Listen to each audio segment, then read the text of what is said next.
Good morning, colleagues. Thank colleagues.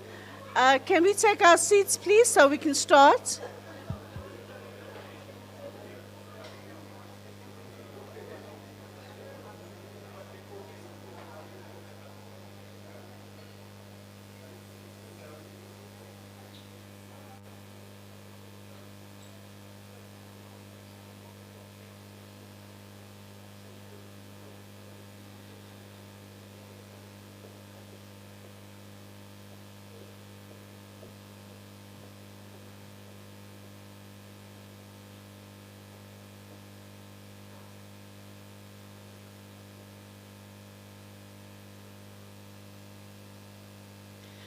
Uh, Good morning, Mr. Mayor, Mr. Dada Morero, Executive Mayor of the City of Johannesburg, MMC of Finance, MMC Margaret Arnolds, colleagues, the City Manager of the City of Johannesburg, Mr. Sepo Makola, all the other colleagues that are here from the Executive Directors of the entities.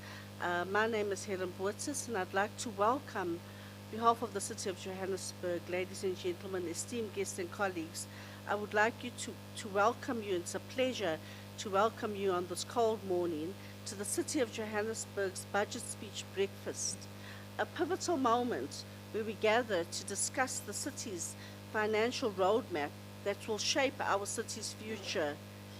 Today's event underscores our commitment to transparency, service delivery, sustainable growth as we unpack the priorities and investments outlined in this year's budget.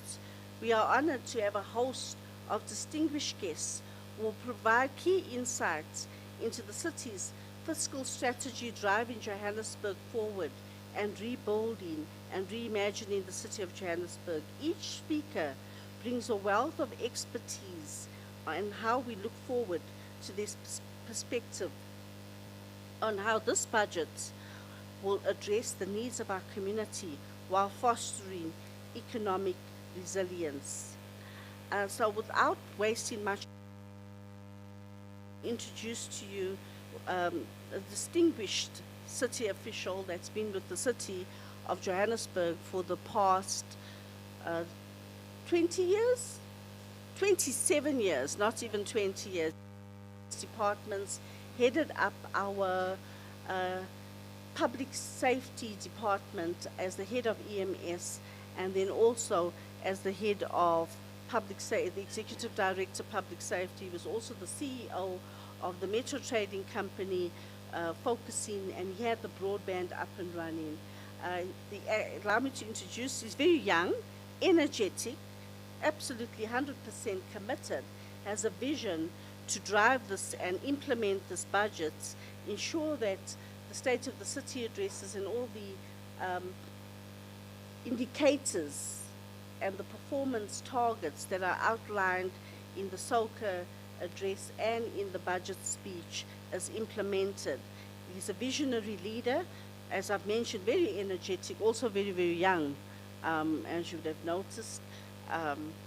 And so allow me, before I tease him and get him to blush, allow me to introduce to you a distinguished city official that would give you the opening remarks, Mr. Sepo Makola.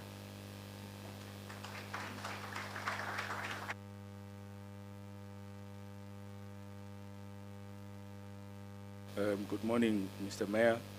Good morning to all our distinguished guests, our panelists, all the senior executives in the city, the business community, all the NGOs that are with us today. I hope you had a wonderful evening last night and you woke up ready to engage with the City of Johannesburg.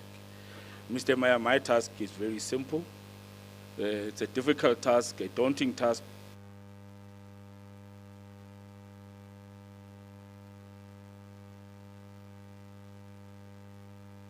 Let's get things done. You've given us the marching orders in November last year through the Mayoral Committee Lekgotla, and there are about 6 priorities that you gave us that we must implement. And what is important for us is to go back and implement.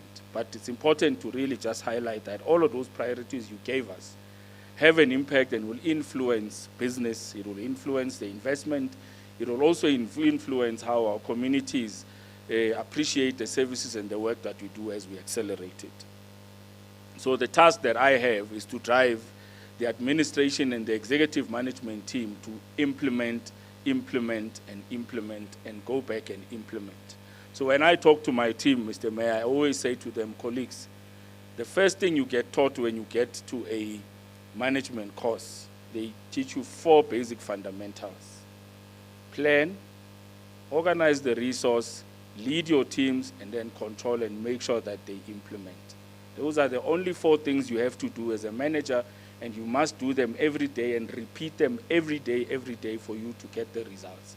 And that's how we get these things implemented. So we are on that course, and I can assure our distinguished guests and stakeholders that that is where we are going and we want to implement. But what is it that we are implementing, Mr. Mayor? There are 6 areas that you have given us, yourself and the Mayoral Committee, to achieve. The first one is the financial sustainability of the city. There are 4 areas where we collect revenue from the city: the property rates and the trading services, Johannesburg Water, City Power, Pick It Up, and to some extent, the Johannesburg Road Agency, which we term the cost center. We invest a lot of billions in that area, but we do not collect. We've introduced a way on how to collect that money, but that is a discussion for another day or in the roundtable. But those are in the main, the 4 areas where we are collecting. I am leading the financial sustainability war room with the group CFO, and we are looking at the entire value chain, because if we do not fix the query of our customers, if we do not make sure that your consumption is accurate and it's read, it means customers are not going to pay. We've already seen that trend where customers are not paying, including some big business don't pay, which we visited, and the main issue is you are not resolving my query related to my meter. So there's some investment we'll make in the meters when we come to the infrastructure. So financial sustainability is a key outcome, and we've started doing work. The second area, Mr. Mayor, is around service delivery. And we've taken a clear, bold decision that we will focus on the 4 main areas that you find in the Constitution that the city must deliver on. Make sure everybody gets electricity, everybody gets water, the roads are fixed, potholes, resurfaced, traffic signals, bridges are brought to the surface. And you will see that in the budget that is presented and in the State of the City address, those are the 4 areas where our main capital investment is going, because we understand it affects business, it affects communities, and it may not give us the financial sustainability that we want. So those are the 4 entities that this budget and the State of the City address is focusing on, and we've then started to implement in that way. The third area, Mr. Mayor, that has a major impact on the economy of the city and this financial sustainability is around crime and how we deal with bylaw enforcement. Business will not invest in an area where there is no law and that law is not enforced. So we've increased our efforts in the previous financial year to ensure that we have sufficient boots on the ground to ensure we deal with crime prevention in line with the agreement we have with SAPS, the National Defence Force, Home Affairs as part of the working group, and I'll talk to that at the end.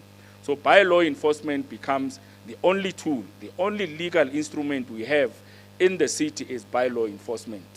But the city approved a strategy, Mr. Mayor, called Joburg 10+.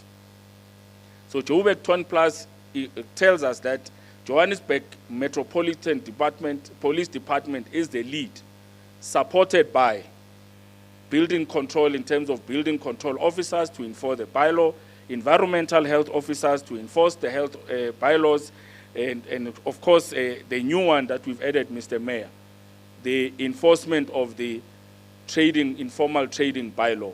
We have promulgated the trading bylaw for a number of years, but we've not implemented the enforcement of that bylaw. So through the Economic Development Department, we've created an additional layer to ensure that we have bylaw enforcers from the informal trade to deal with informal trading, make sure they are trading in an area where they should be trading. We are not saying informal trade is not part and parcel of our economy. It is. But we have to regulate it and make sure that they trade in the areas they trade, because they contribute a lot of billions of rands to the city's economy. And we must recognize that, and we must ensure that they contribute it in a manner that helps us grow the city's economy and grows the city's revenue base. So that is the one that will focus. The fourth one, Mr. Mayor, you did ask us to focus on the city's economic growth. The city has been growing at 1.8% for the last 10 years, which is a little bit slighter than the national growth, but we know the responsibility that we have as the city. We have now, through engagement with academia, with private sector, have agreed that we must grow the economy. If we want to achieve these goals, the economy must grow at least at 3%. And we have put in place the activities that will take us to the economic growth of 3% over the next 5 years. And of course, we will review that target, but that's the target that we then have that is sustainable and it's achievable. And it's achievable because we are going to use the levers that we have. The infrastructure investment that we've made through the 4 entities we'll use that as a lever to grow the economy. Whether we are buying pipes to replace the current age pipes, that contributes to the economy because somebody has to buy and deliver. But it also creates the job because we require the labor to then install those Joburg water pipes, as an example. Similarly with Johannesburg Water and all the 4 entities that we've indicated. So we are responding to that, Mr. Mayor, but there's a critical economic node that we've invested in, but we've not driven, the digital economy. We all know that there's an economic area that we've not unleashed, but there's a key infrastructure asset that we require to unleash the digital economy, which is the broadband network. About 10 years ago, Mr. Mayor, we invested in fiber network across the city. We dug our roads, and we put in the infrastructure, the network. However, we have not maximized that investment. So it's time that we unleash that through some of the partners that we have, through OpenServe, Telkom, and some of the private sector that we want to engage in to make sure that there is fiber. We all agree you can digitize all your systems, you can make them smart, but if there's no network fiber to drive that data, you basically have not done nothing. It means you're still using the wheelbarrow to take from one point to the other. So infrastructure is key because you need that fiber. So we are focused, Mr. Mayor, on making sure that we take advantage of that asset that we have in the ground, from Orange Farm to Diepsloot to Soweto. That fiber is there. We need to take advantage and bring it to that level. And that conversation has already happened and we've implemented in that direction. The fifth area, Mr. Mayor, is in terms of the rejuvenation of the inner city in Region F, but not just inner city in Region F, but all the inner cities in Florida, Midrand, Roodepoort. We are of the firm view and believe that if we rejuvenate the inner city, because that's where bulk of our businesses function and operate, we can't allow the inner city to deteriorate and no business to function. They are called central business districts for a reason, because that is what should be driving the economy of the city. So all of the 4 areas we've indicated to implement will rejuvenate. However, the key focus is on bed building strategy that we've approved, where we must build social affordable housing in order to create those precincts and the economic nodes. And I hope our partners will then come in big numbers to then take some of those properties that we'll be putting to the market to be redeveloped into social affordable housing, commercial space, and make sure you have a mixed use in the inner city, and we'll take the same concept. We already started implementing, Mr. Mayor, as you know. We've evacuated 3 buildings at the moment. We will be going to the market in the current year and allow the private sector to also contribute. But we want a thriving inner city from a social housing perspective, from a commercial perspective, and we want to move it in that direction, Mr. Mayor. So the inner city rejuvenation is important. The last one, Mr. Mayor, you did say to us, we can't achieve all of these things as the city of Johannesburg on our own. We have to be deliberate about building partnerships and therefore create a structure that allows all partners to come in. We mentioned the presidential working group. I'm sure all of us are aware the president was here in March. We agreed on the presidential working group. In fact, as the city, we proposed some of those working groups, and the presidency added about 3 on top of these 6 areas that we said are a focus. So we now have 10 working groups. We agree that the partnerships are managed from the COO's office, and all partners are welcome in the different areas and sectors where you are skilled in.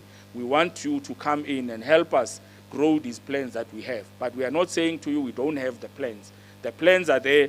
You can come in, enhance them, but we have to move towards the implementation of those things. So the 4 basic management principles is what we are working on to implement and make sure we achieve.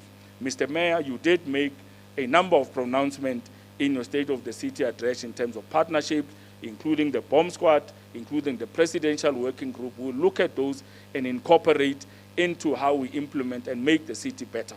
Mr. Mayor, I believe the city can be better. Yes, we don't have gold anymore, but we have other currencies that can still grow the city and become the world-class city that we want. Thank you very much, sir.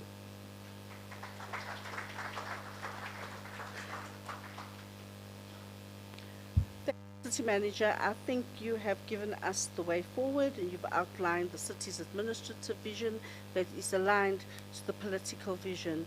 And I think the City Manager stressed the need for partnerships.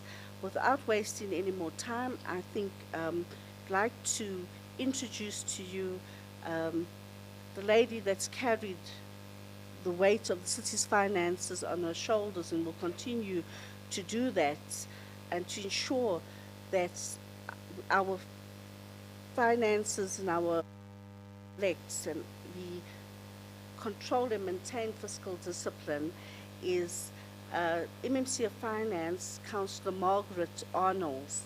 But just to highlight, besides being passionate about the city's finances, she's also very, very passionate about women empowerment. And in a recent speech that she gave, she says, no woman succeeds in isolation, and no movement for women empowerment can succeed without partnership.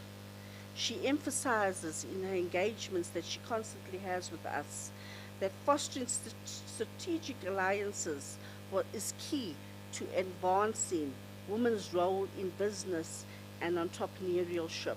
And the growth of the city requires not just corporates, but for us to empower youth. She highlighted the need for spatial integration and the re-examining of the labor market to address income inequality, and I quote, Ms. Arnold says, empowering women is not just a moral imperative, but an economic necessity. And so, ladies and gentlemen, give a warm welcome to MMC of Finance, Councillor Margaret Arnolds, who will give us a high-level overview of the budget speech.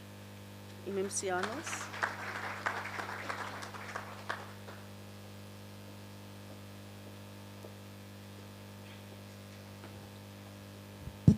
Who deals with this? Yeah.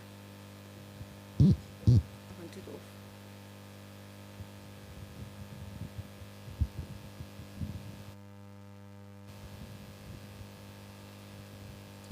Apologies, but some of us are physically challenged. We have to give high-level overviews, and we are very down and short-leveled. Good morning to the Executive Mayor. Program Director, good morning to you. Good morning to the Acting City Manager, the GCFO, to all the CEOs and MDs of entities present, and most of all, good morning to you business people and youth, women, and everybody that's here. I want to thank you first of all for accepting the invite. If you didn't, I think we would have had a sleepless night tonight. But I think we can go to bed tonight and say they have listened and heeded to the call. To me, it's a great honor to present this high-level overview of the City of Johannesburg's 2025-2026 budget. It's a budget that places, or that is in place for infrastructure development and public-private partnership. And I want to emphasize on the public-private partnership. We can't do it alone. At the core of our collective mission to build a thriving, inclusive, and investable Johannesburg, we need everybody to be on board. On yesterday when we adopted our budget, we adopted a pro-poor budget, but also a pro-growth budget. The biggest budget in the history of the city of Johannesburg, 89.4 billion. So you know how heavy my shoulders are. That's the response to the lived realities of our people. And our people have spoken during the IDP. When we crisscrossed the city of Johannesburg, they told us what they want and how they wanted, as otherwise they would be moving out of the city. They want tangible opportunities, and we want to have that for the sector to co-create and co-invest in the city's future. I know that at the business IDP, there was a lot of business people that said the city is not doing and the city is not conducive to them having their businesses in the city of Johannesburg. At the heart of this budget is a bold infrastructure-led development agenda, and I think the CM has also explained that. We have committed significant capital towards the electrification of our informal settlements, our urban regeneration, our roads and transport upgrades and bulk infrastructure. I've said this over and over. When you wake up in the morning and you don't have warm water to get into the bath or the shower, it just depends which one you prefer. When you get into the kitchen and you cannot make coffee or you cannot put a toaster on, and you drive out of your driveway and you drive into what some of the people says a swimming pool, which was a pothole, then you have interacted with the city, but you've interacted in a way that you do not want to. You want to get into your bathroom, into your shower, into the bath, into the kitchen, be able to do all those things and not drive into a big pothole. You also want to get to work in time by having your robots there, by having your people at points to direct the traffic so that you can get to work in time. And you are not frustrated when you get to work. And these are the things that the people have spoken about. To support housing delivery, we know that we have informal settlements, and not because it's by choice, but because there is a housing backlog.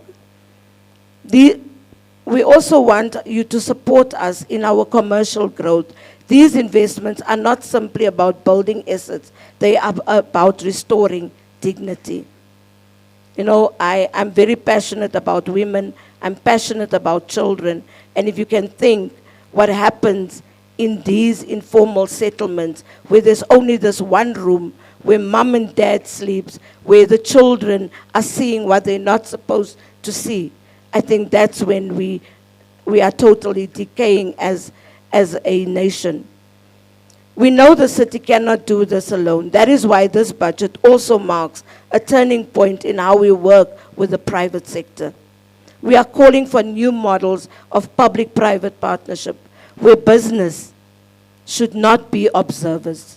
You should not be observing how we spend your money or how you invest, but you should be part of it. You must be active participants in reshaping the urban and economic landscape of Johannesburg. Whether it's through co-financing, strategic housing and infrastructure projects, investing in township economies and SMMEs, partnering, as the city manager has said, the digital infrastructure and smart building technologies. You know, when we look at our billing system, and you can understand the cries of a customer when he says, I was billed last week or last month for 1,000 rand, and all of a sudden I'm billed 5,000. We can understand that there's a problem with our billing, and we want to fix that. Otherwise, we cannot make our own money. Or driving inclusive precinct development and skills creation.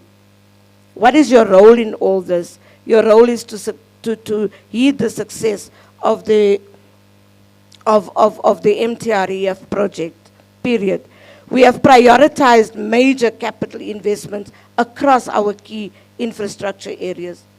I've mentioned the electrification of informal settlements, and they are in areas like Kaya Sens, Orange Farm, and Diepsloot. And we know that these were all previously or still marginalized areas. The upgrades to roads, stormwater system, and bridges to support mobility and climate resilience. Urban regeneration projects in the inner city, as we've heard from the city manager, with a focus on housing, safety, and informal trading infrastructure. Executive Mayor, I can remember when I was younger, I would come to the city and I would go from what is called Fordsburg, and you'd go and you'd see the market, and you'd go up and you'd end up at the Carlton Center, where you'd go for the ice rink. And today, our kids cannot do that because that was happened in the city, and we want to bring that back. The message is clear. Its infrastructure is our instrument for economic justice, and we cannot deliver it without the business, with NGOs and the private sector. To enable this, we have also tabled a revised financial strategy that focuses on revenue enhancement, daily cash collection, targets of 200 million. I think we've all heard in the State of the City address that the mayor said 200 million needs to be collected, and that's what we want. A modernized billing system to ensure fiscal stability and investor confidence. We are working to improve payment culture, cut inefficiencies, and remove the tape so that doing business with the city becomes seamless and transparent. We are also aligning the budget to Johannesburg's growing role on the international stage. As you know, we will be hosting the G20 summit later this year, and Joburg will play a leading role in the Urban 20, the U20, a platform for the world's major cities to influence global policy. Executive Mayor, this morning I was asked, why are we preparing just for the G20 and the U20? No, we are not preparing just for that. We are preparing to have our people have a city that is a world-class African city. And we will continue beyond the G20 and the U20. And let me just be clear, the budget is not just a commitment to our residents, it is an invitation to the business community, an invitation to invest, to build and to grow alongside us. From strategic transport nodes to catalytic economic zones, Johannesburg is open. We are open for partnership. As we move forward with this budget roundtable, which has not happened in quite a few years, we want it to continuously happen. I look forward to robust discussion, real commitment from our side and your side, and meaningful collaboration. Together we can build the Joburg that we all want, all of us in this room, not one that the executive mayor, myself, or the administration wants, but what you all want, a city that works for everyone with no one left behind. I would want to say thank you to all of you, and let us commit ourselves. Together we can make a beautiful African world-class city. I thank you.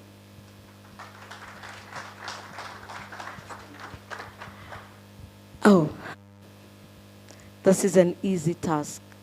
We are going to have our keynote address by the executive mayor, Councillor Dada Silo Morero, who's going to address you and tell you whether this budget has been aligned with the State of the City address. Executive Mayor.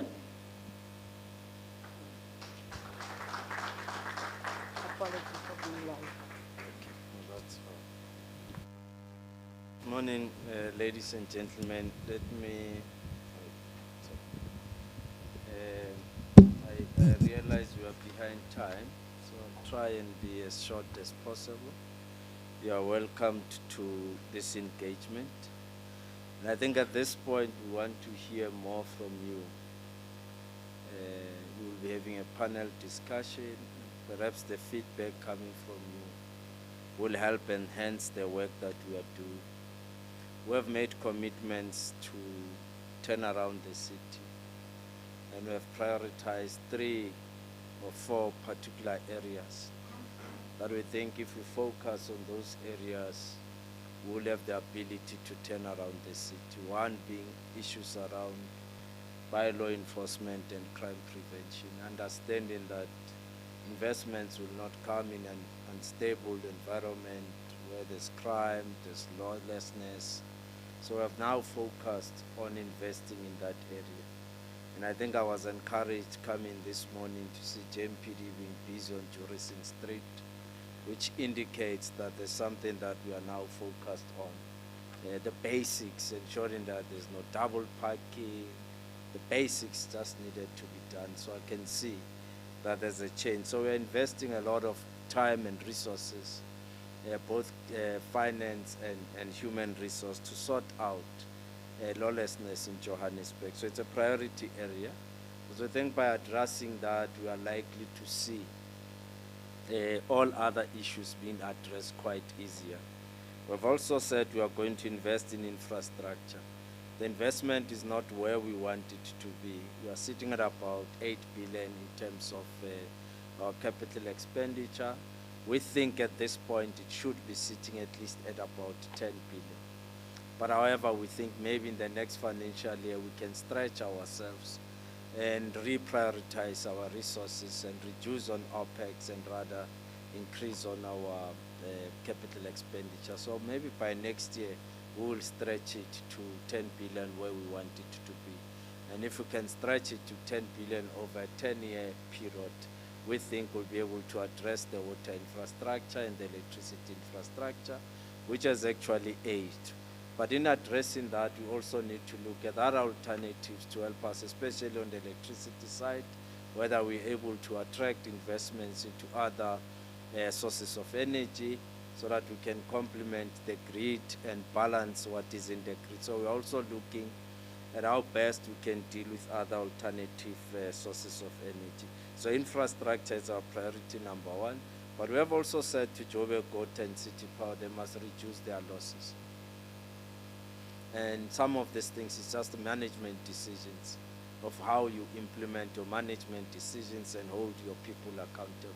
So we'll force them to reduce the water losses and electricity losses, which are sitting at around 46%, which is a problem. And I think by just reducing them by 10%, we'll be able to see changes. And it will also reduce our cost in terms of our bulk purchases. So I think we're losing just around city power and water combined, should be around 6 to 7 billion that we're losing. So it's quite substantial. So we need to try and find ways of focusing on reducing. Therefore, that is why we're investing in pipe replacement. We're also going to be investing in the infrastructure of our power stations, what we call them substations, to ensure that at least we reduce some of the losses that we're experiencing, and we'll also continue to do disconnections of those that have illegally connected, dealing with those that are bypassing meters. And it's so unfortunate that bypassing of meters is in both sides, both in domestic and in business. So large power users are also bypassing meters, which is a problem. It then requires us to focus on it. And the last part is really to increase on our service delivery, to provide quality services to our community, which there are a number of challenges in terms of provision of quality services, and also lacking in terms of communicating quite extensively to our residents. We are trying now to communicate jointly with Water that there will be no water next week. I'm not sure if our people are ready to deal with the problems that next week there will be no water. And it's a reality because there's planned maintenance that has to happen. But the problem is beyond the planned maintenance, because for the water to then come back, it will take a number of days before people can have access to water. Because water is not like electricity. If it's planned maintenance, they switch you off for 8 hours. When they say 8 hours, we'll light you back. You just pull that thing, electricity is back. With water, we have to get the water moving from one point to the reservoirs, from the reservoirs to your houses or your businesses, which will take longer than with electricity. And that's where we are going to experience frustration by residents. And at that point, Rand water is not the problem, Joburg water is the problem. So we have to communicate these things now, but Joburg water has not started with communication.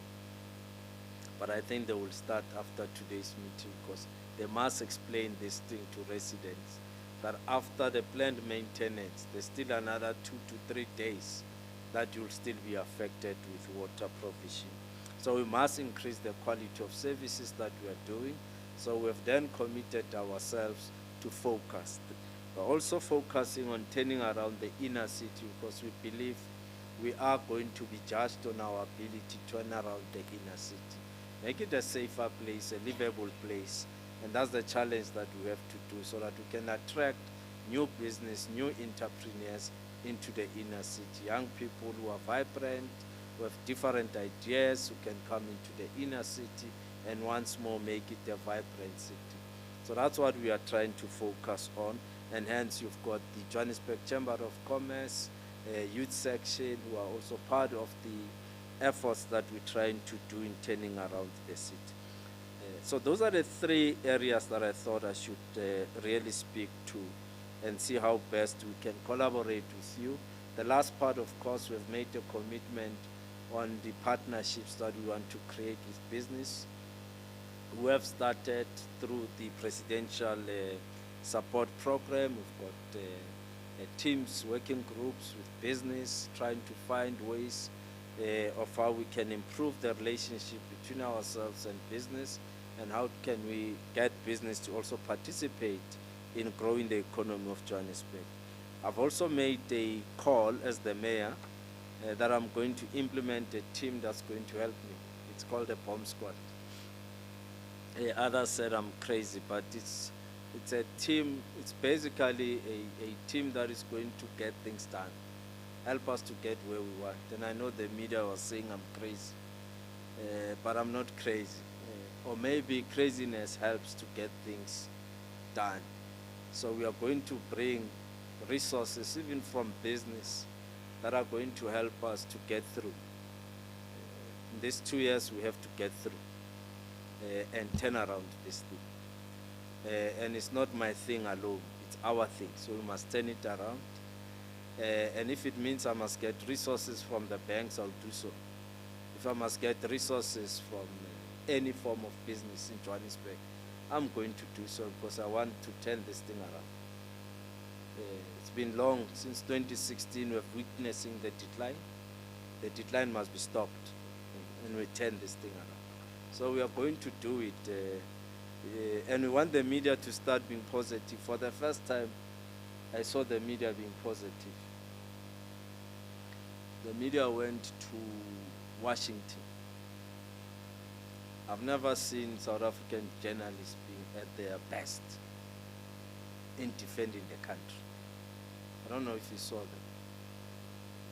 CD Mahdi was so exceptional, defending and explaining that there's no genocide in South Africa. There's no genocide. And I think we also need to get the media to start balancing, critique us on the weaknesses, but where we are doing well, support us as the media, because Johannesburg belongs to all of us.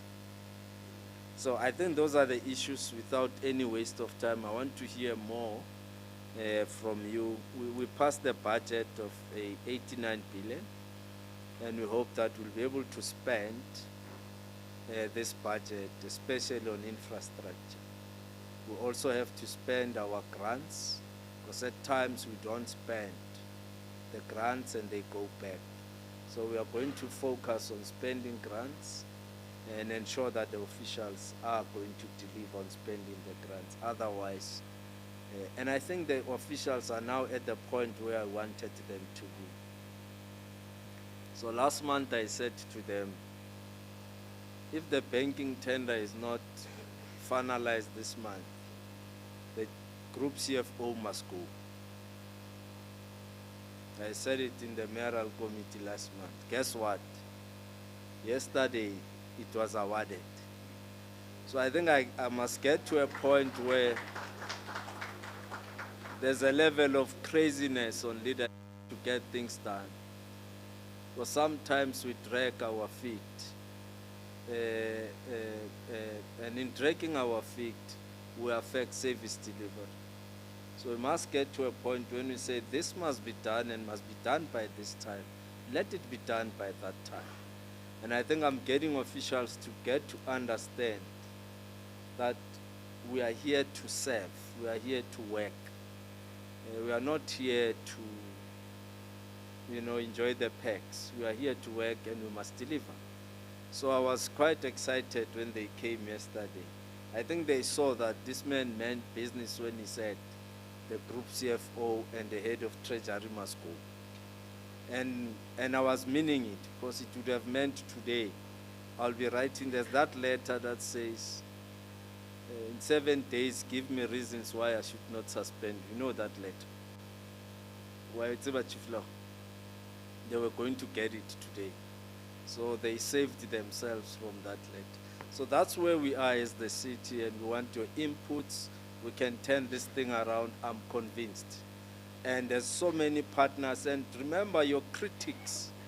Once you critique us, you're also helping us, because I listen to many voices. I listen to the Joburg Alliance, I hear what they're saying. They wrote me a 16-pager, 17-pager. I look at the key issues, I said, okay, 1, 2, 3, 4 can be done. The Josie, my Josie, these are the issues they are raising. So everybody's raising issues. And those issues are helping us to get this thing right.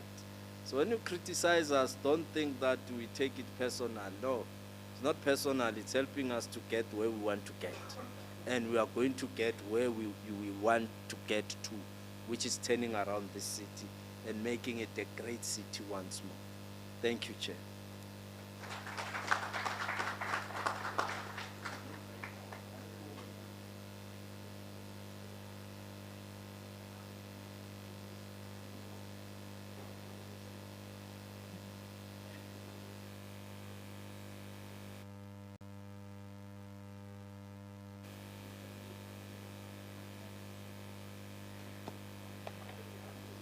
Thank you, Mr. Mayor, MMC Finance, for outlining the strategic direction of the city. I think the theme of the Mayor, the MMC Finance, and the city manager was very clear. Johannesburg cannot walk alone. We need partners in our journey for transformation and economic upliftment and financial resilience. While the panel gets themselves settled,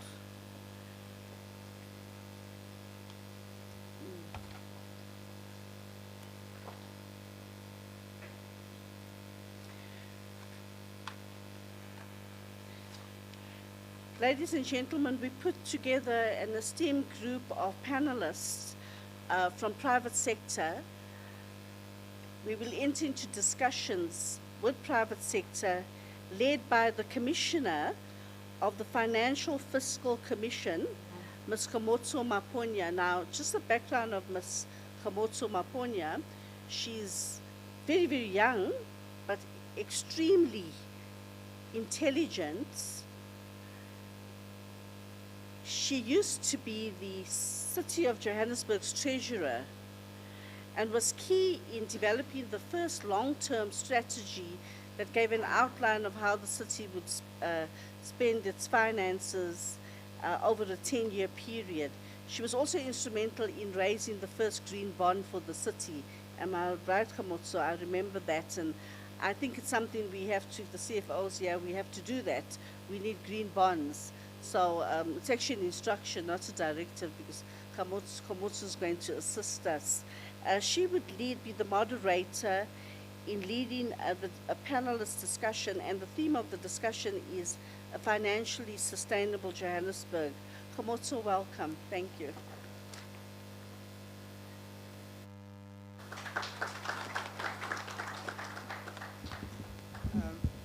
Thank you very much, Program Director. I guess after that I'm not that short after all. At least I can adjust the mic a little bit up. Yeah, so which is not always the case, but good morning to Honorable Mayor, Mayor Dada Morero, MMC Finance, so I know the mayor calls you different names, but I guess Margaret is the correct one. Okay. And all esteemed guests, and of course our hosts, the executive and the leadership, City of Johannesburg, all protocol observed. So mine is actually very easy. So they're gonna do all the talking, and then you're gonna do the talking as well. So that at the end of all of this, then there's takeaways in terms of implementable interventions by the city. We can restore the city's financial sustainability collectively. I think partnerships came out a lot in all the speakers that spoke. So it means we all have a role to play. So allow me to introduce my esteemed panelists. I would start with, okay, so not the order I had here, but I'll reorganize. Mr. Neil Pollock, he's the chairperson of Youth Chamber of Commerce and Industry, vice president of South African Chamber of Commerce and Industry, and managing director at Procure Trade and Entrepreneur. So because we don't have much time, reading through their very detailed, impressive bio would actually take a while, and I'm gonna just ask for your permission to basically just summarize it at a high level. Thank you very much. And then we have Professor Danny Meyer. He holds a PhD Development and Management from Northwest University, Masters in Development and Management as well.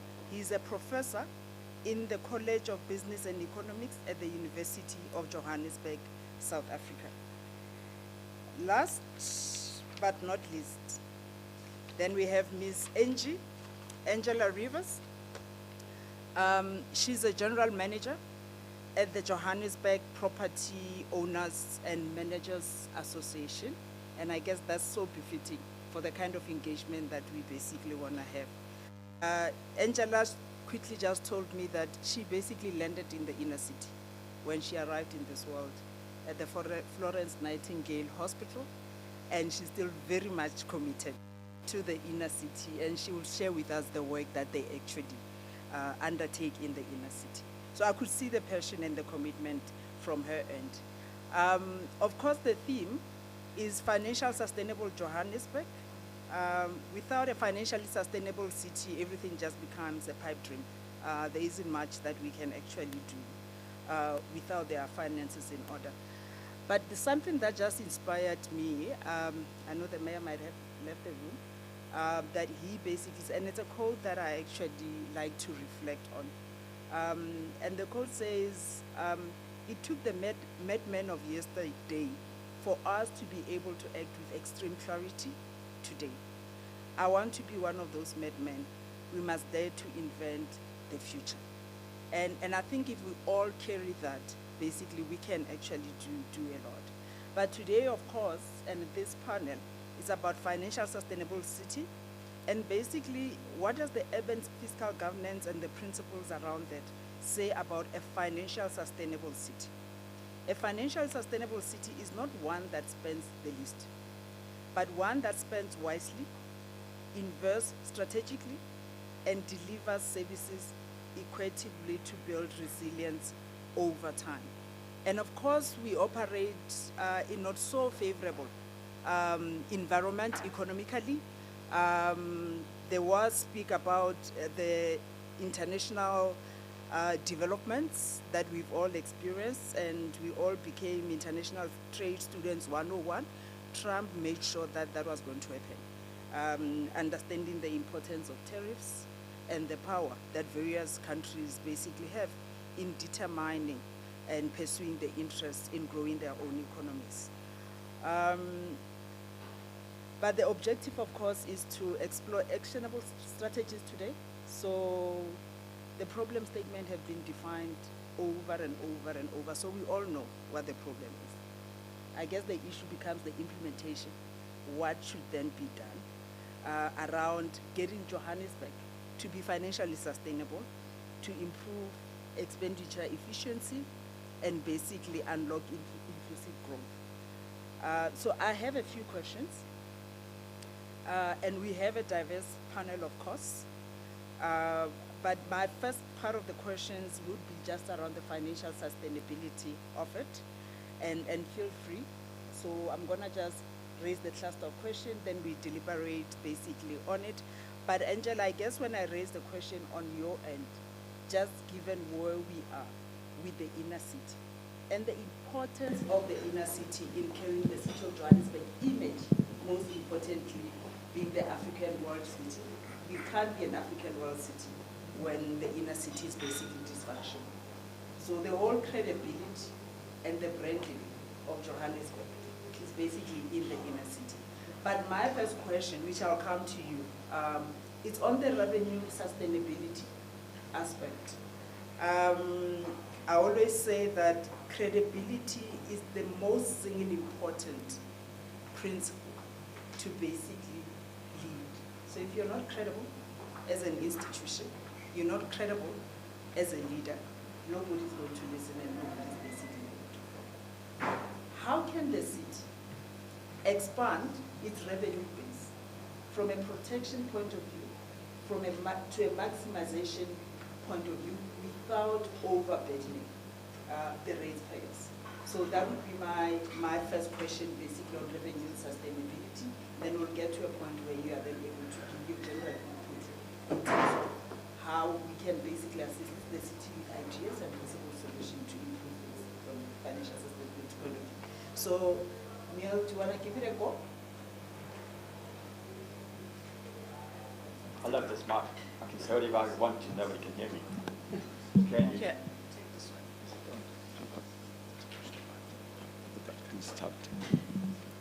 Good morning, everybody. And I'd like to thank the city for giving business chambers, I think I'm echoing. Have you sorted out, okay, there's an echo. Should I stand up? Should I move? Put it off.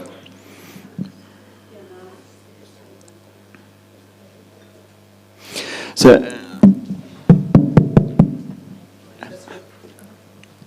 I hope you're going to allow me to just approach this differently, because I think every time this question's asked, the same answer is always given. We are South Africans, and where does South African start off with? It actually starts off with the Constitution of South Africa, and Constitutional Hill happens to be in Johannesburg.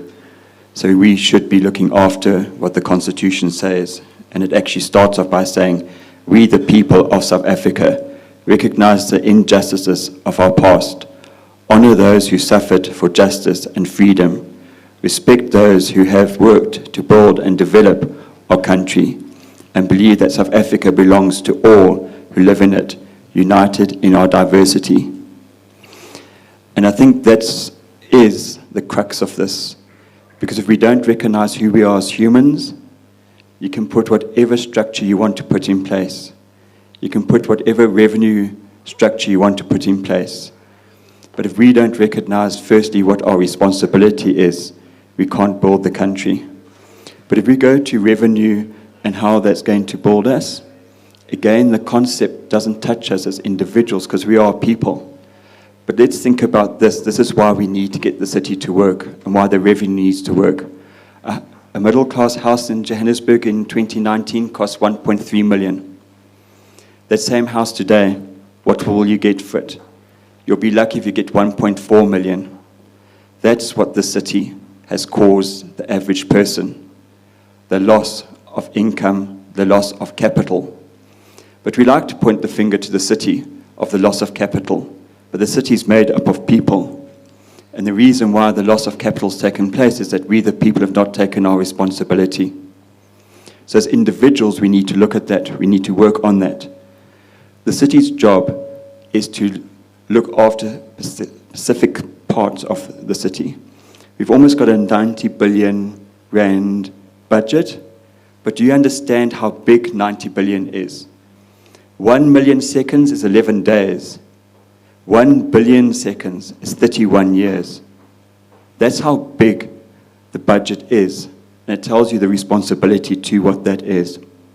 And we can only get to sort the city out if the mayor stands up, and the mayor is holding people accountable, if the MMCs stand up and hold their staff accountable, if the directors stand up and hold their staff accountable, if the managers stand up and hold their staff accountable, if the supervisors stand up and hold their staff accountable, and if the people at the ground say, I'm coming to work because I'm earning a salary. Every single one of us around this room can talk about horrific stories of Johannesburg. Our continent wants Johannesburg to be successful. And the only way this continent and this city can be successful, if we have a functioning government, business that can thrive, that we can employ people, people are employed correctly, that they can live in a city with pride and hold us all accountable. So, Madam Program Director, sorry for this long-winded route to come to here, but if we cannot get to the basis of who we are as South Africans, no matter what we put on top, it's not going to make a difference. Let's come back to rates and taxes. As a business, if the town council puts up rates and taxes, people are going to pay for that. A business has to. It has to pass that on. So when when the city puts up rates, you must know it's going to be passed on, because it can't do anything about that. Unless the business can make itself thrive and grow, it has to pass it on. If it passes on to the city, the people who live in the city. And if we make it too difficult for the people in the city, they leave. And we can see that is the consequences. Now, you want to make the city pro-poor, but pro-poor can only be looked after if they get jobs. And you can only create jobs if you look after businesses. And you can only look after businesses if you give them a space in which to operate in. The rates and taxes need to be fair. Businesses need to see that they're getting value for that. If you're charging me more for water and electricity, I don't want to be bringing in a tanker of 40,000 litres that costs me 40,000 rand a week into my business. If I'm paying for electricity, I don't want to be running generators to keep my office blocks or factories running.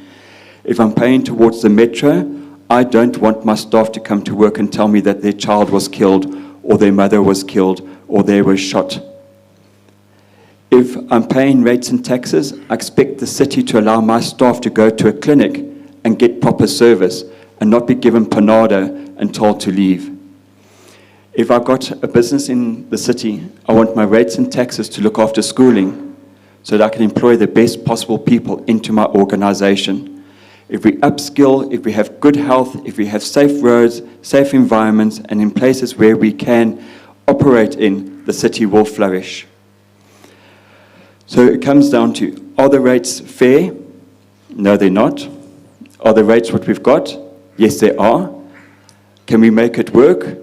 If the city officials work with business, business will show up. And what you must remember, businesses are owned by people, and people do care about their staff.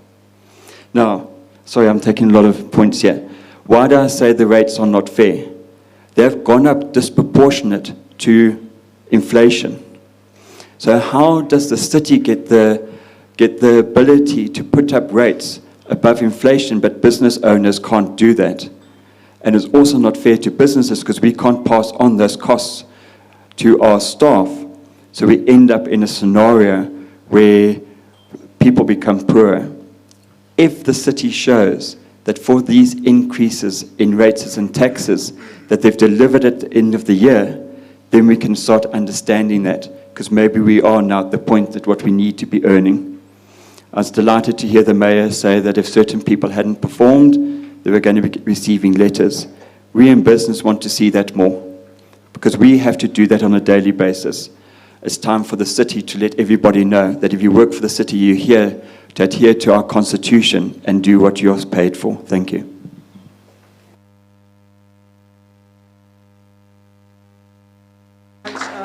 Neil, for those important points.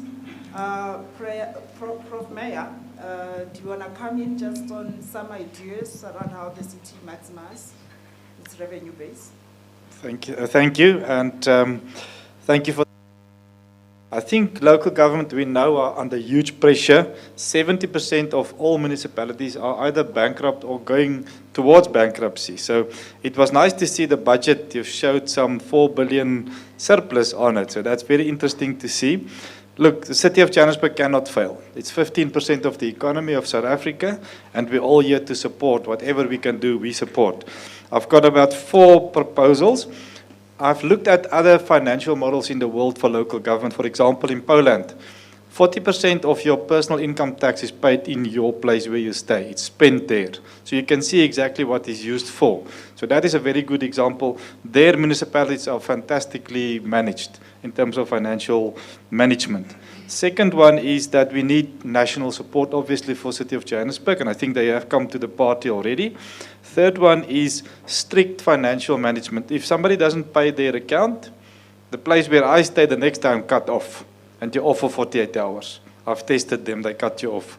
You get your little notice in the gate, you're gone. So I'm not saying where I'm staying, but it's not in the City of Johannesburg, it's somewhere else. Close by, south of Johannesburg. They cut you and you wait 48 hours and then you pay. Other one is the responsible spending. We've discussed a little bit before, and there's enough money, but how it's spent is very important on a national, provincial, and local level. Provincial, the provincial government just sent 1 billion back to national government. They couldn't spend. While we've got 1 billion potholes here, we could have fixed all the potholes with that.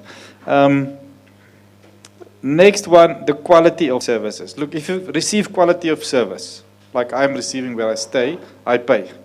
If you don't receive quality, you're not going to pay. So the quality of services will determine the level of payment. And you've said it already, there's problems with billing. That is it's a killer for collection. And lastly, everything depends in South Africa, in City of Johannesburg, on growth and investment. If we don't have that, there's an investment strike at the moment in South Africa. It's been like that for 5, 6, 7 years. Private sector are not investing because of policy uncertainty. So if we can fix all of that, we'll have a good operating city. Thank you.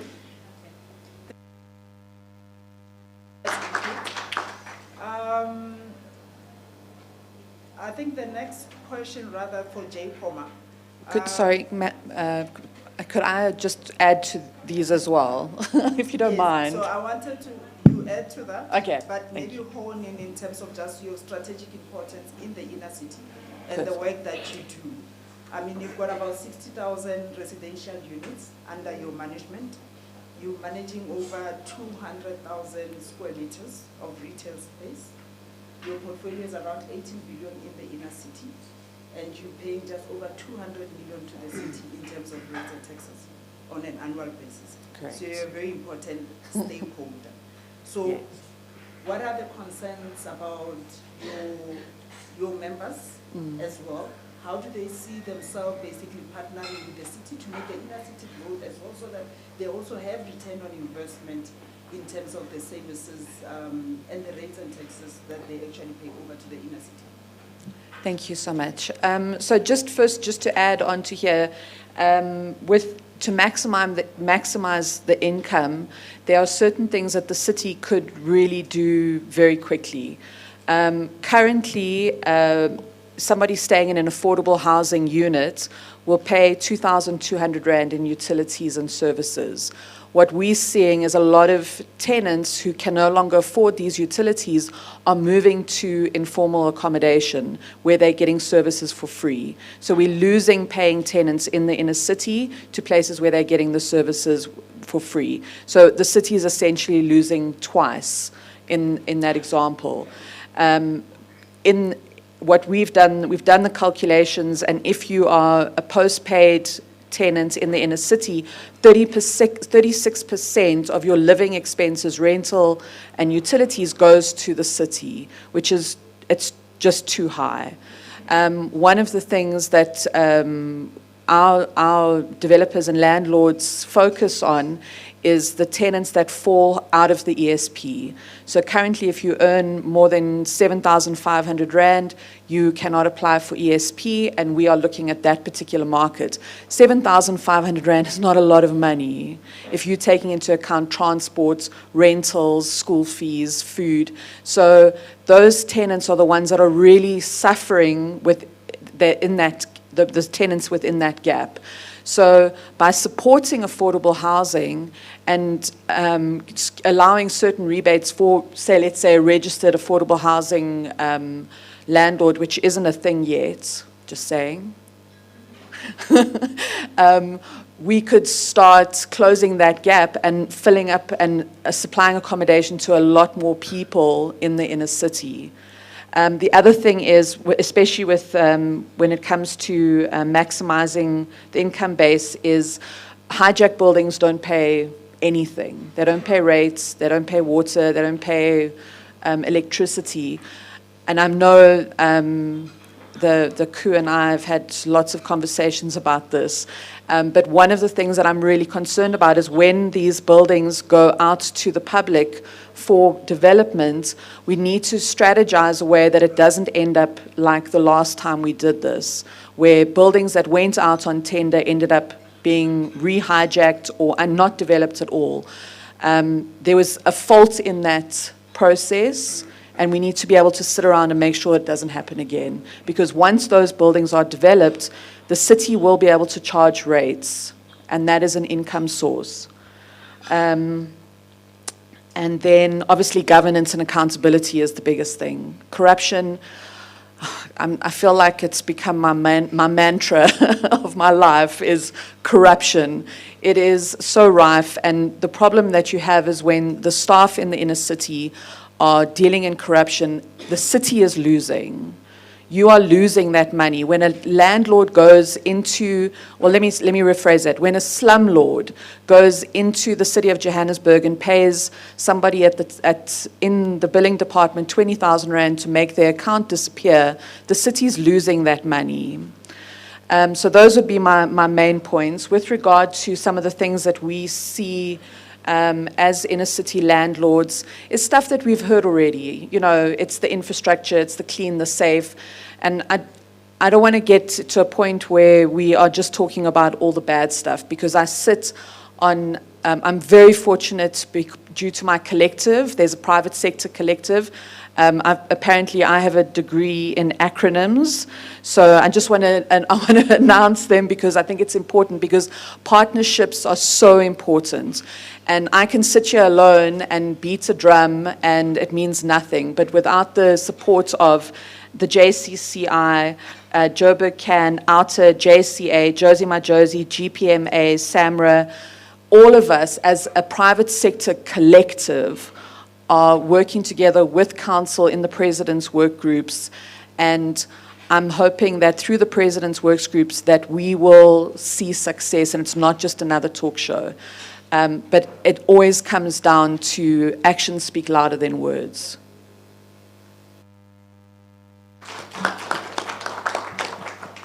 Thank you very much for that input. And you all touched on the various aspects, went even far beyond revenue sustainability, expenditure efficiency. You touched on that, the issues around governance and corruption, the importance of infrastructure investment that was also echoed by all our speakers, including the mayor's keynote address. So of course, the city's budget is 89 billion odd. Only about 10% of that would go towards the capital program. So we all know that that's not enough, given the state of infrastructure. How do we partner with the private sector? Does the private sector really want to partner, and how do we really get that going? So we can leverage some of that balance sheet to get some developments basically going in the inner city and in and around Johannesburg.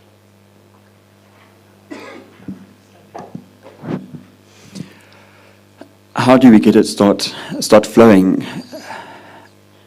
Business is not well organized, and I think we've created systems inside the city for businesses not to be well organized with the city. And you mentioned a couple of organizations, and if you go and speak to those organizations, they feel like they've been repeating themselves over and over and over for a number of years.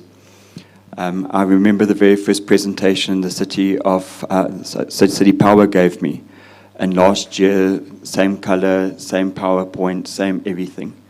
So if I'm listening to what our executive mayor is now saying, the ball has changed. So now how do we bring partnerships together? Business has to feel that we don't have to pay for corruption, that if we do come into the city, our staff will be well looked after. If we do open up offices here, there's electricity to keep the air conditioning and the air flowing so our staff are safe to work in those spaces, that there is water. You look at the SABC, people don't work in the SABC because they can't get water into the tanks at the top to run the air conditioning, to run the building. Those are simple steps. And I think what I've heard the mayor do, he's focusing on very specific steps, which are the core, and let us business work with you on the core. And if the business moves outside the core, hold us accountable and pull us back in line and say, this is what we as the city are doing. Business needs a strong leader. Business will come together, but if our mayor doesn't stand strong, and you have to be strong because we like a bunch of wild buffalo and elephants and everything. So you have to be strong, but we are looking for a leader. And I honestly can say to the room that my interaction with the city mayor is we've got a leader. So the first thing is we need a leader.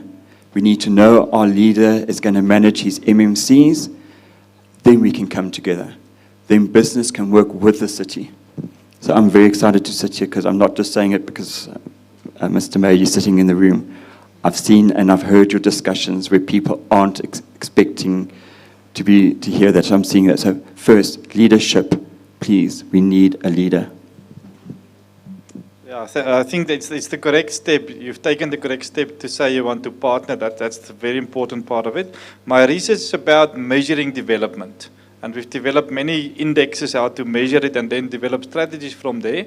And one of those indexes are the enabling environment. What environment are you creating for business to be successful? And that is now part of the Global Entrepreneurship Monitor survey that is every second year globally. So our scale is in there that measures this enabling environment, how well you're doing.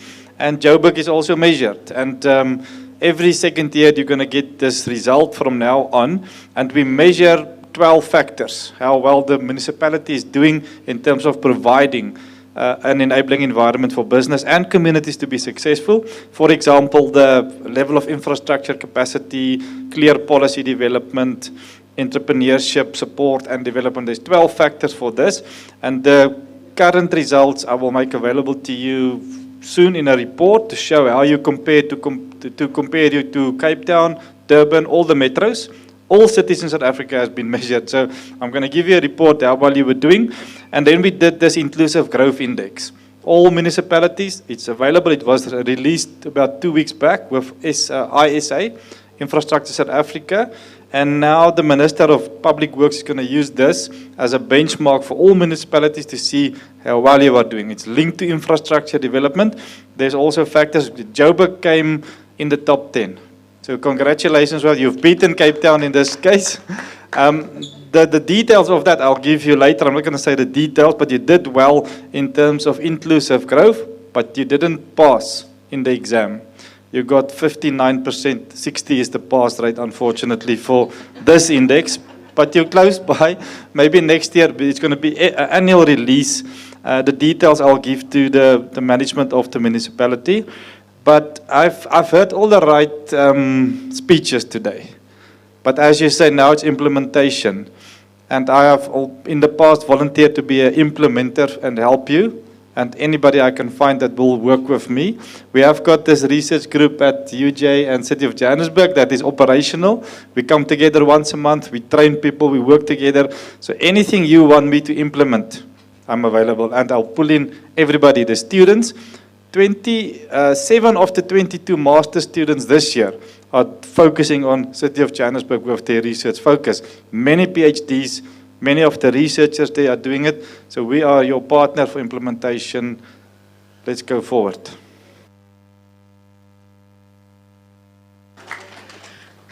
So I think with the items that I really looked at were items that were already budget items. So I think for me the most important thing is obviously the inner city revitalization projects.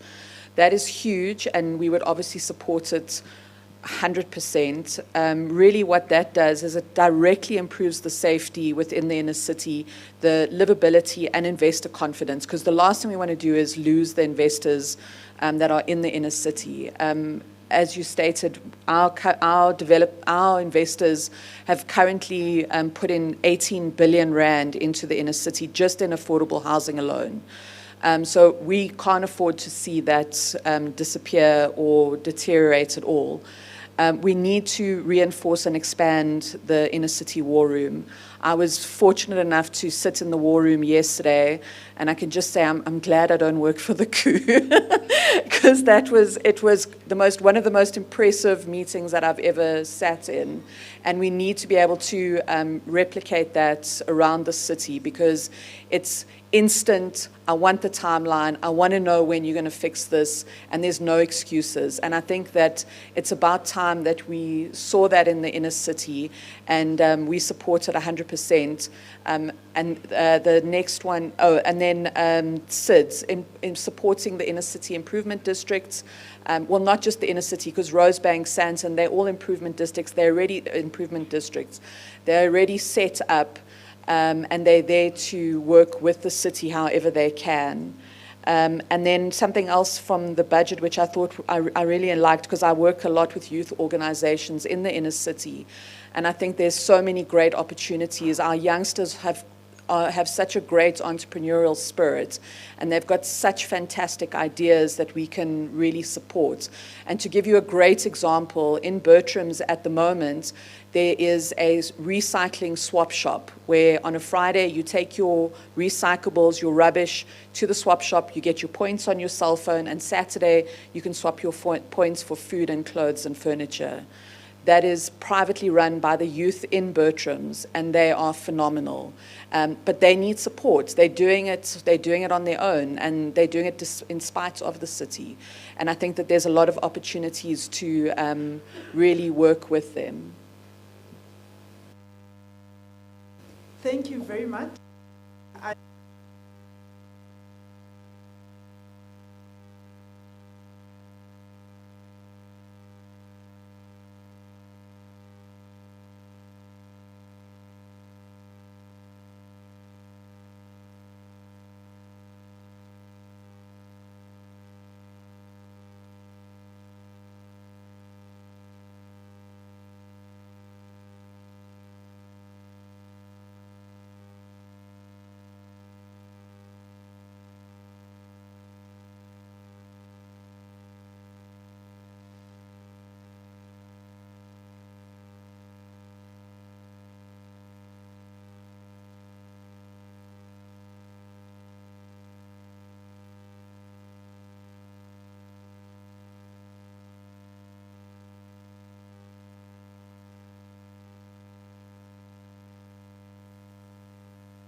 That's 1, 2. I can't see beyond. Okay, and then the table at the back, 3 set, 4, 5, and 6. Thank you. My name is Colin Khanakha, and I'm from the Randburg Chamber of Commerce and Industry. Okay, I'll give my solution after my 3 questions, please. Okay, the first question is, you know this word economic development, I'm not sure how the city defines it. You know, economic development for me at home is when everybody eats less and I've got more disposable income. So probably for the city something else. So what measures, what levers are then used to actually address economic development? Because once we understand what levers are used for the definition, then us as business, we can then contribute to those specific issues. The second one is the reform of procurement processes. To what extent is the mayor or the city going to internalize some of the procurement and externalize some of the outsourcing? So how much of it is going to be rationalized there from an internalizing and an externalizing process? And okay, the last question is which department under the mayor's purview have reflected a high levels of corruption? And what is the mayor going to do about that? Has he started? Has he not started? And my solution is we want to belong and contribute to the bomb squad as the Randburg Chamber of Commerce and Industry. So I would then engage the mayor thereafter and turn RCCI into an opportunity center. Thank you very much. So I hope you all got your numbers. Thank you very much for the opportunity. My name is Moses Hlongwane. I'm from the University of South Africa. I just have 2 points here. The first one is the impression that we have as academics that our research is not being used by either the government or so. And Prof. Mayor there indicated that he is busy with research which is by the master's students. So my advice is that the findings and the recommendations from this research be shared with the city and so that they can be implemented. And I hope and I actually have confidence that they will improve the state of the city. And one last thing is the use of technology in tracking the performance of the city is also very, very important that we should apply that. Thank you. Name and the organization you come from? It's Moses Hlongwane from UNISA. Okay, Yes. thank you.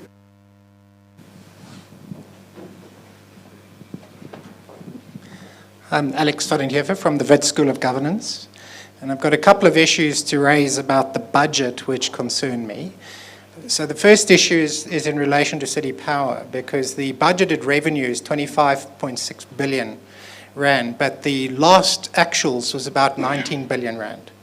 So the potential for that this is an over-optimistic revenue estimate, which has been the case now for a number of years, suggests that there is going to be a structural shortfall that's going to have to be funded by the city. And the question is, why is that not taken into account when it's actually been something that has been predictable now for a large number of years? The technical losses are remaining structured at about 3 billion rand, non-technical losses at about 3 billion rand a year, and the deficits around about 3 to 4 billion rand a year. So this is a concern. And in looking also at roads, the Joburg Roads Authority has effectively an allocation of just under 1 billion rand a year for the next 3 years. But the personnel expenditure is roughly 800 million rand a year, leaving about sort of slightly less than 200 million rand a year for actual projects. Now, I might not have the numbers absolutely correct, but it would be useful to get feedback on exactly whether the Johannesburg Roads Authority is properly funded to actually deal with its requirements. On the issue of the rates and taxes increase, essentially we're reaching the point now where one's eroding the tax base. So that means rates and taxes increases don't necessarily result in the associated revenue being realized. It drives people off they stop paying the rates and taxes. They find ways of not paying. And that becomes a systemic problem, a death spiral down the line. And the question is whether that is the understanding of how the revenue approach is being adopted, aside from the revenue that is budgeted, that is probably unrealistic. And then a final point, which is City of Cape Town is now roughly the same size as the City of Johannesburg, and they've got a 40 billion rand budget, capital expenditure budget for the next 3 years. And this city has about 27 billion. So it's structurally lower than the City of Cape Town, and that has growth implications. And the question is really how that differential can be made up going forward. So I'll raise those issues.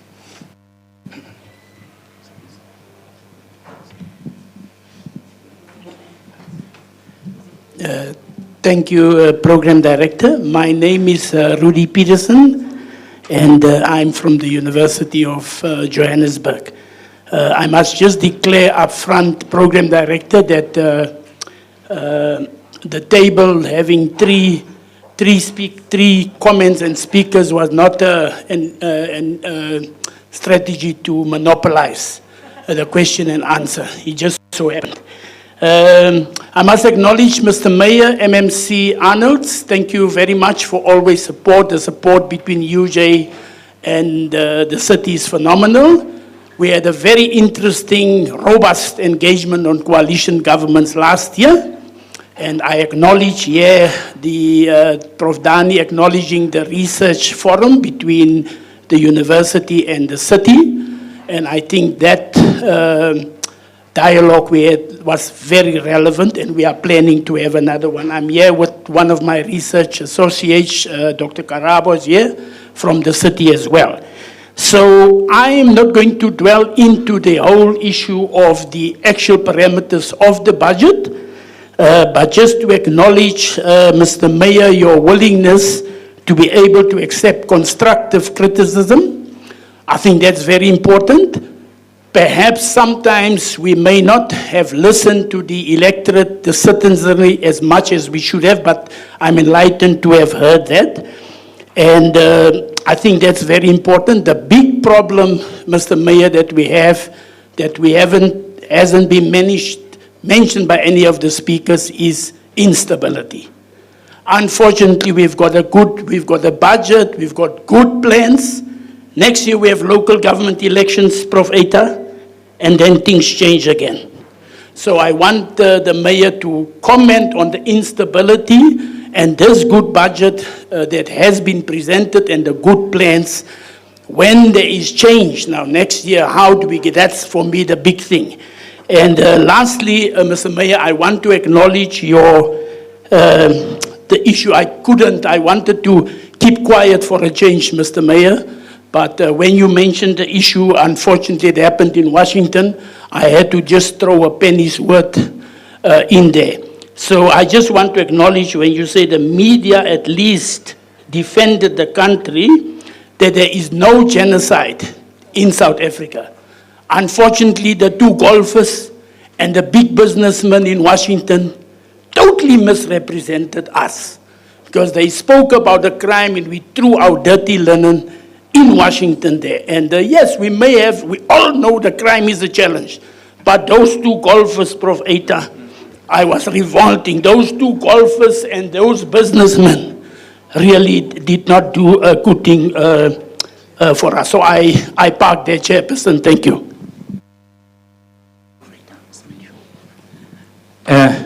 Thank you very much. Good morning. My name is Hinaunye Eita. From the School of Economics at the University of Johannesburg, I was told by my colleague Rudy Peterson that if I don't say anything, there will be trouble when we go back to UJ. But I'm not going to repeat what has been said by previous speakers. I'm just going to make some comments or observations. It was quite important that the budget, what was important is that the budget is fully funded, because that is actually very important for sustainability. Many organizations fall because of lack of sustainability. But one of the things that I have noted, which can actually be a concern, is the revenue collection target at 85%, which is, I think, is below the target of 90%. And I think, but I'm encouraged by Project Lukisa, which is aimed at modernizing the system, smart billing infrastructure, and so on, to ensure that the city move closer to the budget, the target. The reason why I'm saying this is because looking at the city of Johannesburg, which is actually much bigger, and whatever is happening in the city of Johannesburg has an impact on other areas. I think in spatial economic modeling, we say the effect of the city of Johannesburg's activity will impact on other areas, whether we are looking at income, poverty, and so on. That is an observation that I have picked up. And I think also on one of the main source of revenue, property rates, which sometimes the growth is slowly below or slightly below the consumer price index. That is a concern, but hopefully investment in infrastructure or digital infrastructure will help. And I think one of the things that I noted, particularly when the speaker in charge of finance was talking, was financing infrastructure, which will help the city of Johannesburg to build or infrastructure that are climate resilience. This is quite important because it will help us to increase our resilience and reduce climate vulnerability. Here we are looking at checking whether the city of Johannesburg is resilient when it comes to the vagaries of extreme weather conditions. And I think when my colleague, Professor Meyer, was talking about the index, that I was excited to say, yes, if you look at investment in climate resilience, they may actually help us to come up with index that can help us to track how resilient we are to climate vulnerability or to climate changes and so on. That can actually help, and I think just to join my colleague, Professor Meyer, I think the University of Johannesburg has the skills and is willing to participate to help the city as your partners. And I think why I maybe just going back again to what the mayor was talking about, he was saying, some people say that, he's crazy.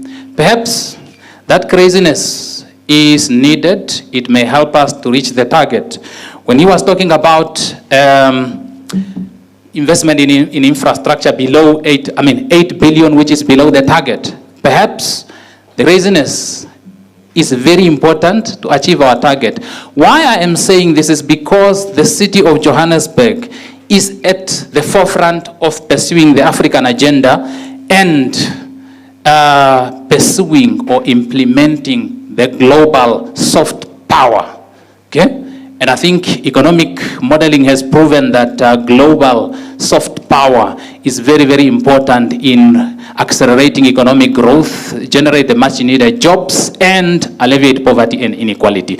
So those are my observations. Sorry for taking long. I'm in academics, we teach and we are expected to talk too much. Thank you. I can feel and see the dominance from you, Jay. Thank you very much. I think just the last table, and then we wrap up the session. Thank you. Michaela Donaldson from Local Abode. We are a city improvement district management company with districts across the city, with a large portfolio within Region F, but I'm actually going to focus on some of the other dialogue because I think the inner city and the needs of the inner city have been very well represented. And I think what's really important, and when we've noted the importance of partnership in this budget, we need to talk about how we enable that partnership. How do we expedite it? How do we ensure that in working with business and the private sector, we're trying to cut that red tape? It's not about doing things in the incorrect way. It's not about not complying, but it's about facilitating those partnerships as much as possible. I think within that we need to see the value of administrative continuity. The speakers before me had noted that there was a lot of instability for a long time with changes in leadership, and part of that was a lack of continuity within our administrative structure of the city. We've started to see some incredibly effective changes of that. The appointment of a chief of police, the appointment now of a director of BMU. We're seeing the impact of that immediately on how bylaw enforcement is taking place on the ground within city improvement districts, on the ground within neighborhoods, and that is really critical to have in place. And I think we really need to understand how we can enable that more and how we can ensure that the private sector becomes a force multiplier for the vision that the city has. We see within this budget, within regions like Region A, Region E, Region B, those primary economic nodes are not noted. I'm not going to get any big investment or capex in Rosebank CBD. We're not going to see it within the Sandton CBD.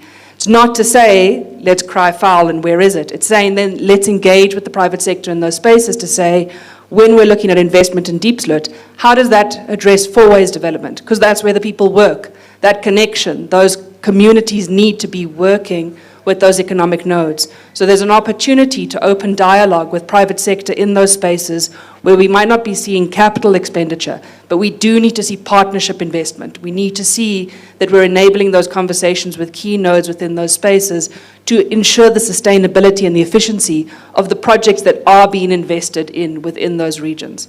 Just as a quick point. That's just about. Can I then just open to the city manager and the executives in responding some of the, I hope you're noting the questions, and then we come back to the panel. Okay.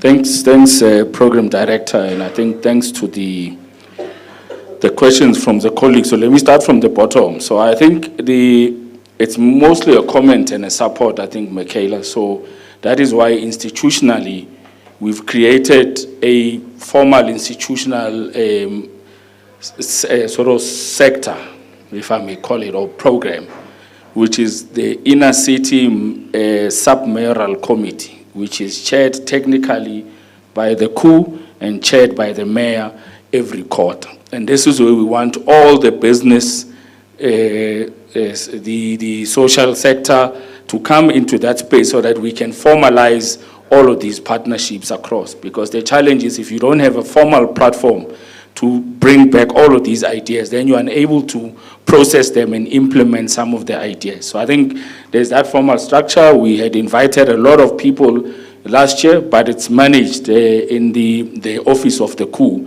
through the special projects unit, and that's where we bring in those sectors. So I think we'll have to re-emphasize that point so that people can join.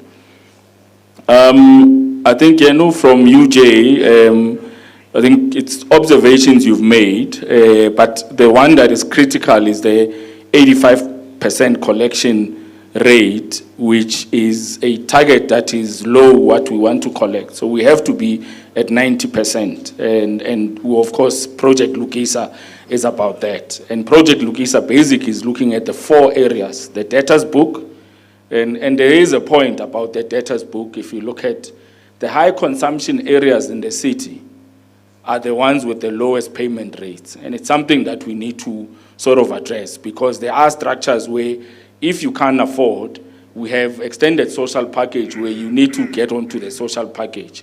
So we're breaking down the debtors book to clearly understand the 61 billion and break it down into. So the 38 billion of that is collectible, right? But what has happened over the years is that both big business and residents have found a way not to pay by raising a query.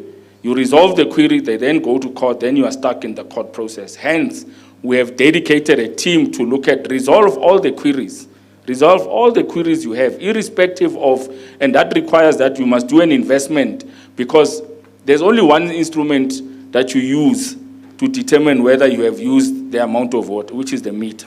So in the absence of a meter, you cannot, in any point of certainty, to know how much you've consumed. So, and that's where the big argument is. The others are really administrative about, no, my bill this year has changed, my contact details have changed. But it's strange that you will find that. But I think we have programs to sort of deal with that. The budget, yes, is funded, but there's a critical aspect in the budget that's funded that we need to deal with. We do need to reduce the reliance on the loans that we have, but rely a whole lot more on the collections, hence Project Lukisa. But the budget is funded for this year, and that's what we are doing. And that's why I chair the financial sustainability with the group CFO and the whole entire revenue team to look at that entire value chain and then intervene in terms of data and all of those. So MMC, I think you'll handle the instability. I think it's more a outcome of elections. So if the voters do not decide who they give their vote to for one reason or the other, you are then going to have the instability because every party has 35, 40% here and there. And to run the city of Johannesburg, or at least you must be in the majority. You have to be 60, 65 and above. So if there's a party that doesn't have 60 and 65 above, you are not going to get the stability. And the instability is created by that. And I'm sure MMC can elaborate further. It's a little bit above my pay grade, so I'll step off it. So in relation to Alex, I think from Wits Business School, the points you are raising are very important. So that 5.6 billion target that we've saved, it's on the basis that actually in the previous financial year, and we've pushed the CEO at power to say now you have to make sure that, and the only way you can achieve this collection is by reducing your technical losses. And reducing the technical losses means we have to go back, because where are we losing? We are losing in the infrastructure of the city. And we must accept that over the last 10, 20 years, we've not refreshed that infrastructure, where you are talking substations, transformers, and all of that, over and above the new things that happen on tapping into them and stealing them and all of that. So that deficit, I can assure you, Alex, we are not going to give any subsidies to City Power. We are very clear. Sweat the assets you have. We are giving you the money to sort out your infrastructure. Make sure you collect. As an example, on the prepaid space, we've intervened in the current year to say prepaid is prepaid. Before you use, it's already paid for. So we must account for that money 100%. Let's struggle then with the areas where there are no collections. So there's no any plan to subsidize. Of course, we will give the support that we have to provide. So we are working on those technical losses and the non-technical losses from that. The JRA part, I think for a number of years, JRA has been more of a cost center, which means we have to find money elsewhere to fund the upgrades, because obviously they're not a trading, so we can't charge you for driving on the road, we can't charge you for using the bridge or the traffic signals. But as I said, we now have an asphalt plant that we've pushed JRA to ensure that they're able to collect. Of course, that revenue, we still can't put it onto our collections, but it's looking very good in terms of the savings. The intention is to intervene in the private sector to province and national to be able to provide their service provider with the asphalt that we have. So indeed we agree, but we've had discussions with DBSA. So DBSA is going to help us to pump up the capital investment that we must make to Johannesburg Road Agency. I think I agree with you on the rates and taxes. We have looked at, so remember, rates and taxes is a tax. It's a tax that everybody else must pay. So we all know if you owe SARS and you don't pay SARS, they'll write 1 letter, 2 letters. By the time they get to letter number 4, they would have told you that we are going to take something that's valuable from you, or you pay, right? But so we have not been taking that approach in relation to rates and taxes. So we've been applying the credit policy, which doesn't necessarily apply. So we've been in discussion with SARS. Of course, SARS has a special legislative power. So we're looking at how we bring that into the city so that we improve the rates and tax collection. But there are also a bit technicalities on some of the owners of the properties have not been handed over for one reason or the other.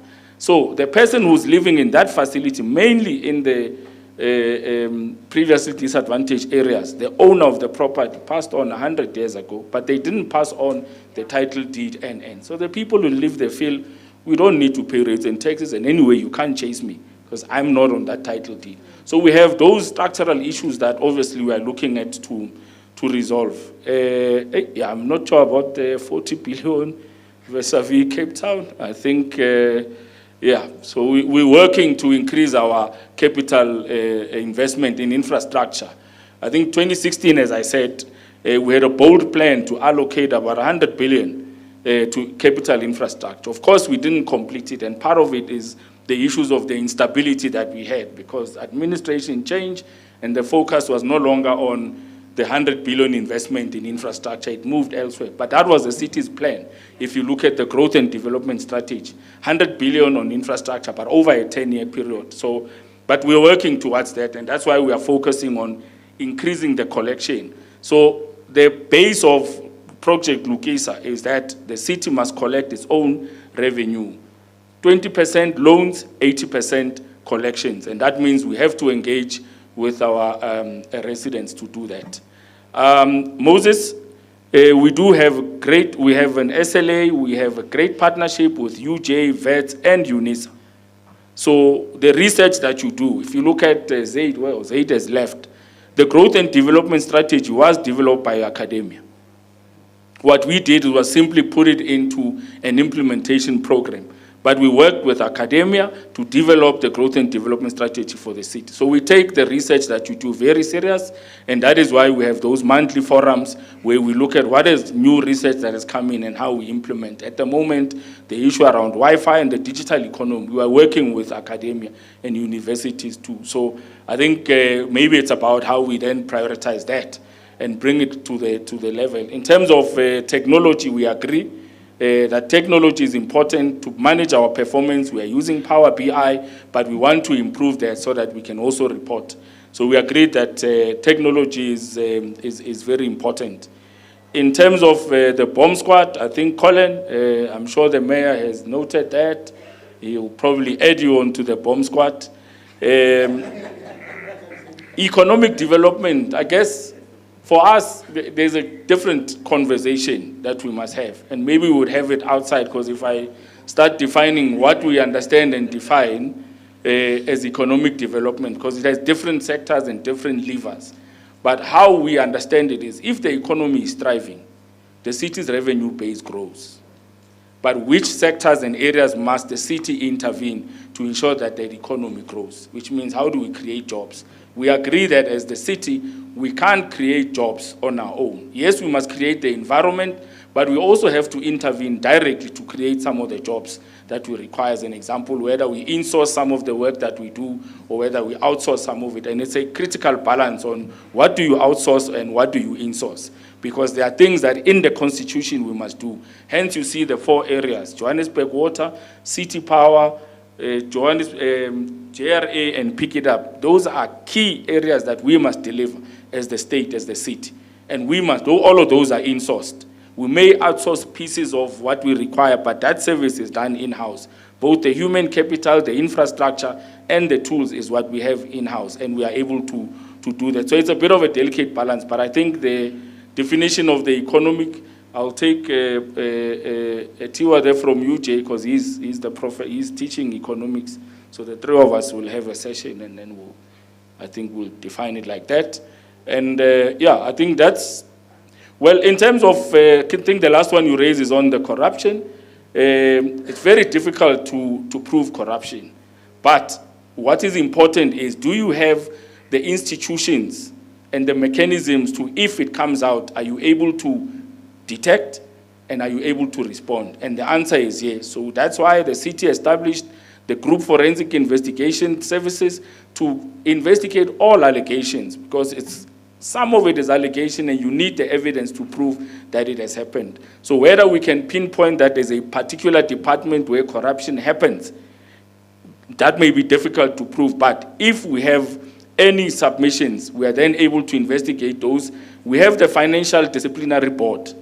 The function of that board is to look at all procurement that has happened outside of the regulations. It gets investigated, people get identified, and then we do disciplinary processes through that. I mean, there's about 5 cases that are now at the disciplinary board that we've sent to council, where we've taken action and we've recovered some of that money. MTN as an example, SEP, and the service provider on the fire trucks. We are collecting that money. Some of them are resisting, but we are in court now to recover about 23 million of that. So where those cases arise, we deal with them and we do a disciplinary process.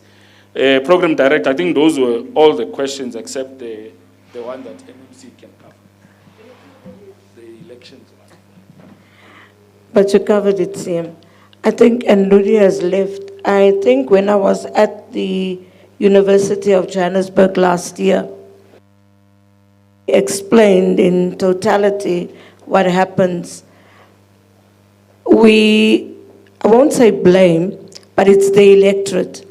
I'm not saying blame. If people way, that's what informs the instability. As the CM said, in a perfect world, if the ANC had the majority, there would be an ANC mayor and 10 ANC MMCs and 18 chairpersons from the ANC because they're in majority.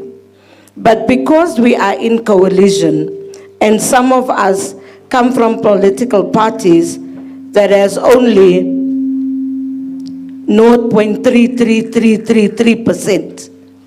But because we are in coalition and the bigger parties do not have the vote. For instance, yesterday we had to pass the budget. We are 270 councillors in council. But to pass the budget, you need 136. So the ANC can't pass that budget. For starters, there are only 90. The DA can't pass the budget because there are only 70. They need the smaller parties to go with them. Now, the smaller parties, of whom I chair, we are 12. We are 12 as minority parties. And the ANC is 90. So add the 12, take the IFP, take the Patriotic Alliance, and you have 145 councillors, and they can then pass that budget. And that is how it is. So you, as the electorate, needs to vote in a certain direction. Whether you vote for the soccer party, whether you vote for whoever, it depends on how you vote, because you are the people that puts us into this predicament. Because you decide, the DA failed me in the last elections, I won't vote for them. You decide that the UDM can get a vote. So 2% or 1% of you vote for the whatever party. And that's what happened. That's why the budget went 3 times. National budget went 3 times, and it could not be passed. At the third one, it was passed. Why? Because everybody had to be pleased. At least in the city, we only went once, and we passed it yesterday. So I'm saying, electorate, look at how you vote. Take a decision as to who you see and what you see in that political parties, and then give one person a fair chance. But I believe that coalition is going to continue, and Ludi, we are going to continuously ask, why is there instability? And the instability will be continuously be there. I thank you. Thank you very much. Time is also not on our side. I guess on that note, I'm going to just ask each of the panelists, just your quick closing remarks around the theme that we heard on financial sustainability today. Your key takeaways from the input on the floor as well. And it was very positive to hear that the city's going to be looking at bylaws. If bylaws are managed, businesses have got a better chance of functioning. Businesses that can grow can employ more people being employed, the city can get more revenue in. So fantastic, the bylaws management. Thank you. Very shortly, I think the coalitions will be successful if the councillors takes the community, put them first, not their parties, firstly. Second one is investment. We need at least 100 billion per year, not 10 billion. And then also implementation. You've got the strategy, just implement and pull everybody in that you want to pull in. Everybody is on your side. Thank you, and thank you, Khomotso, for being such a great moderator. So I think for me, the big thing is, as we know, there is a huge trust deficit between the public and private sector. The quickest and easiest win is visible impacts. the quick wins, let's get them done, potholes, street lights, that's where you're going to have the biggest impact and the biggest increase in trust with the private sector. Thank you. I guess on that note, Program Director, if I can just do quick closing remarks before you come over. I think that's just the final one. So I'm not going to basically repeat. I've been capturing what each and every one of you has basically inputted, and I hope the team from Johannesburg that hosted us, you will capture these very important inputs that basically came through. There's a whole lot that needs to be followed up so we can hold each other accountable. So next year when we come, we start with the commitments that we basically make this year, where we are. And so that's the only way basically we can move forward.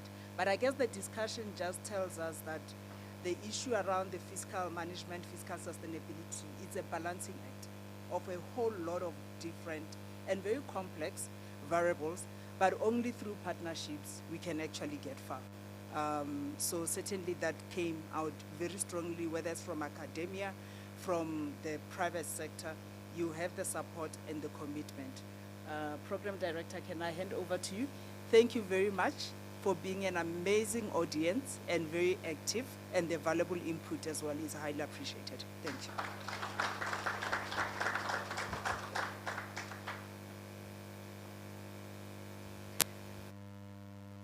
Khamotso for moderating this very interesting session, and then thank you to Neil, Daniel and Angela for your contribution.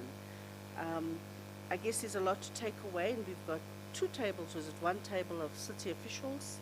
We'll need to get back with all the comments, and implementation is what we focus on. If there's any strategies that we have to do, they'll wait for, I think, after 2026. New term of office, but now we will focus on implementation. With that, ladies and gentlemen, I think we've come to the end of our program, and so I'm going to call on the Group CFO, Taboko Maroko, who just got saved by the skin of an hour. You know, I think today would have been your last day if you didn't do that banking tender. So you were saved. I think the banking tender is a very important one, so I congratulate you on concluding it after 2 years. So let me allow you to do the vote of thanks. Thank you. Thanks. Good afternoon, colleagues. At least I can say I still have a job in the city of Johannesburg. I think what is important for us and what came through quite strongly during these discussions was partnerships. And based on that, I'm quite happy actually to see a lot of familiar faces here through engagements, particularly obviously with the commercial banks, the DFIs. I see they came out in numbers, but also business people have come out in numbers to engage with us and to give their views on how they envision the city of Johannesburg moving forward. I can guarantee you, and I think we've said it quite a few times, even the presidential working group, the city of Johannesburg is open to partnerships. We are open for transparency. And one of the things that we are doing moving forward, especially in the supply chain space, is to automate and digitize our supply chain space so that you can have a clear audit trail of what the city is purchasing, when it's purchasing, who evaluated, who bid, and all those kind of things, so that there's no gray area where we always say, no, there's corruption in the process and the likes. We are opening it up, we are being transparent, and that system will be coming live. Actually, the first two modules are already live in terms of demand planning and acquisition planning and the contract management planning. The e-tender module will be coming out now in June, so you will see from July onwards, all those things will be digitized, automated, and you can see it real time in terms of what the city is procuring, when and what happened, who was awarded, and the likes. I mean, over and above that, our adjudication committee process is actually open for public viewing. I don't know if communities know that. Maybe we should market it a bit more. It's open for public viewing. You can come in as an observer just to see how contracts are awarded in the city, what kind of discussions go through, how it's evaluated, as a commitment from the city of Johannesburg in terms of dealing with the view that there's corruption or we are not procuring properly. We've done that. I think one of the key things the city manager mentioned, and I think one of the professors or academics mentioned, was Project Lukisa in terms of fixing the revenue space, the revenue value chain. Key decisions have been made around that as well, including billing end-to-end, moving to the entities, and collections end-to-end, being at group finance, so that we can use various levers in terms of credit management. I think one of the comments was a robust credit management, 48 hours cut off if you are not being paid. We agree with that. Now, let's make sure that that is both central, because a municipal service, whether it's water, whether it's property rates, whether it's pick it up or power, is still a service delivered by the City of Johannesburg. And if one of them is not paid, then we must use all levers that we have at our disposal to collect that money.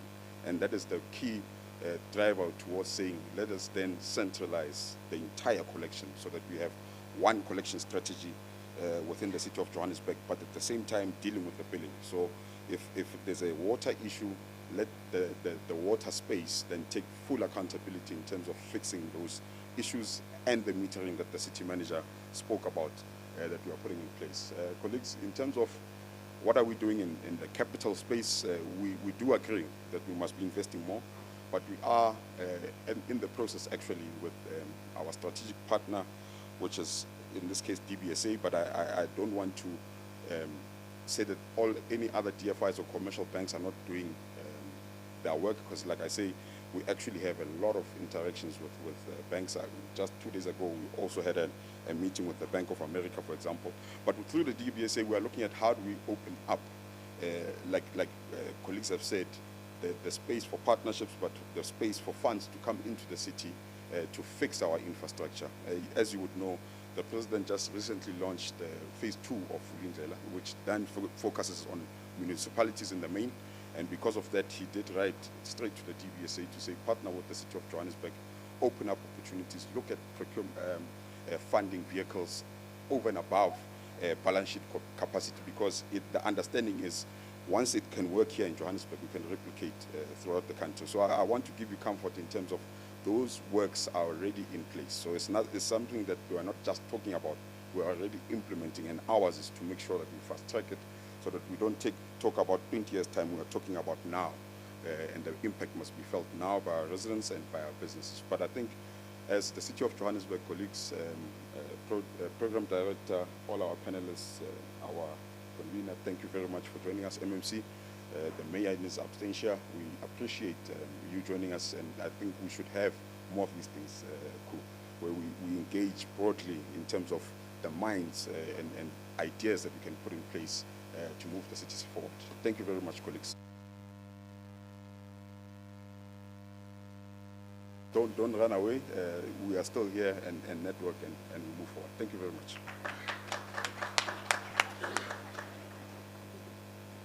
Please stay. They're right at the back, and so don't run away, otherwise we'll have to eat them alone. Thank you.